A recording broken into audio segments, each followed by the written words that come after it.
Hi everybody. Just wanted to square off my analysis of gymnastics, the gymnastics final. Um, I didn't mention Nina Derweil in my previous video. She took the gold on uneven bars. Now, in Rio, I really believe that she was underscored on the apparatus because she's Belgian, and Belgium doesn't have a very prolific history in artistic gymnastics. In fact, Belgium qualified for Rio, um, and it was a really great achievement for them to even qualify. So Nina Derweil was on the scene in 2016, but the judges underscored her, in my opinion, because her routine was very clean, but the difficulty level wasn't um, where it's at right now. So she was up and coming in 2016, and she ended up uh, not getting into the final and coming back and improving her skill set, which is one of a kind. Uh, she invented her own move after Ndebeva. She does a half turn into an Ajova, which is a full twist in between the bars, and her execution is always impeccable in the most important occasions. She knows how to perform under pressure. Her last two showings were at the Worlds, where she got first place and the gold medal, and both routines looked exactly the same. So she really is very consistent in these peak moments in the Olympics, in international competition, which is amazing. And in the Olympics, she came into the final with a difficulty score that was 1/10 lower than Sunisa Lee's. Sunisa Lee had a 6.8 in qualifying, and Nina had a 6.7 in qualifying. So it was really expected to be a battle between both of them, and everybody else was sort of vying for the silver and the bronze, um, provided that they hit. And Sunisa Lee, unfortunately, didn't show up to the occasion and ended up not getting all of her connections, even though she executed the routine very well. And she ended up with a 6.2 difficulty instead of a 6.8 difficulty. So the matchup between her and Derweil was a 6.2 versus a 6.7. And 5/10 is pretty significant. That's why Sunisa ultimately ended up getting the bronze. But Derweil got her full difficulty. The only two errors in her routine that were uncharacteristic of her was a loss of balance in her last handstand, and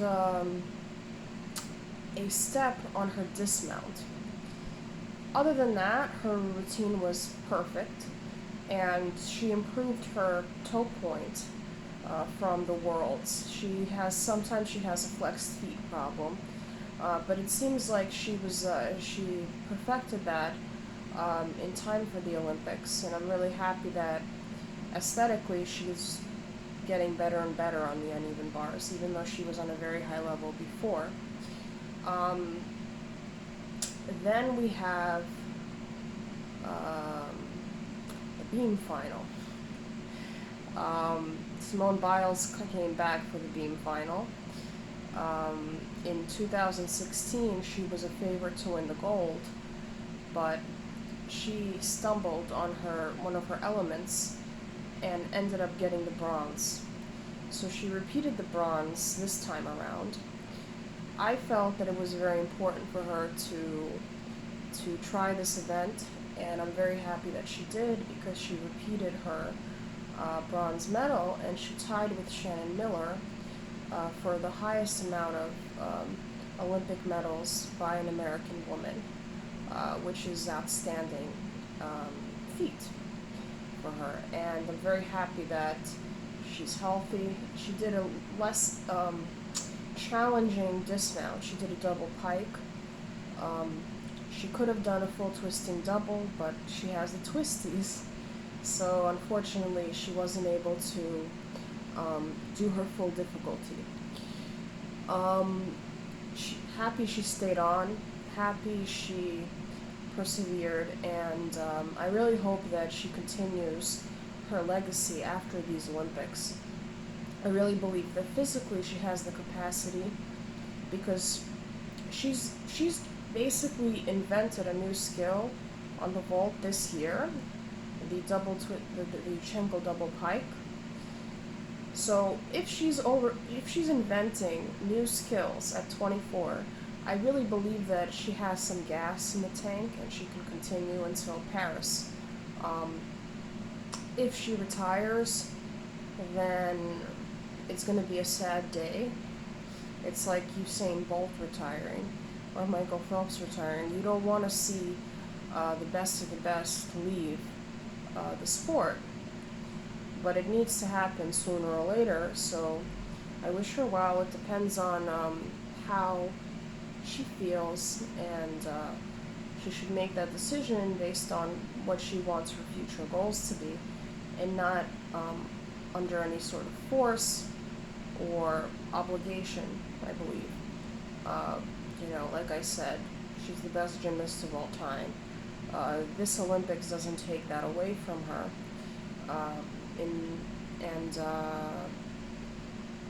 I really believe that one occasion doesn't define an athlete. So, very happy for Simone Biles, and she did a great job in the beam final today. Then the next two placements were both Chinese. Very happy for the Chinese athletes. They were supposed to get third place. They usually place in the top three at international events. They sort of battle it out with Russia for that second place or third place. They kind of switch between the Russian Federation and China. But this time around they finished seventh, which was disappointing for them. On top of that, they finished out of the medals in all of the event finals, including the bars, which is also a marquee event for Chinese gymnasts. But Guan Chen and Tan Shijing both showed up today. Tang had the best execution of the entire final. There were no errors in her routine at all. At all. It was like watching a robot. Well, she had more presentation than a robot, but it was like watching, perfection in motion. I was very happy with her silver. But Guang took it based on her difficulty, and she had the highest difficulty score. I think it was like 6.9. So that's what ultimately gave her the gold medal. Congratulations to her. She's only 16. She has a very bright future ahead of her. She actually got the gold. She's the first gymnast to get the gold on the beam since Deng Lin in 2012. And very well deserved.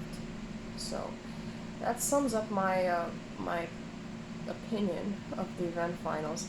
My favorite moments, in no particular order, were the Russian Federation winning, because they deserved it. I don't care if you call them the ROC. To me, they're the Russian Federation because they're the Russian gymnasts. I was very happy for them, over the moon that they got their first Olympic gold, and they deserved it. Suni Sali winning the all-around, and Mai Murakami taking the bronze. Again, in no particular order, because those were my key moments and key hopes for the Olympics. the surprise of Sunni Salih, the surprise of the Russian Federation, and the surprise of Mai Murakami.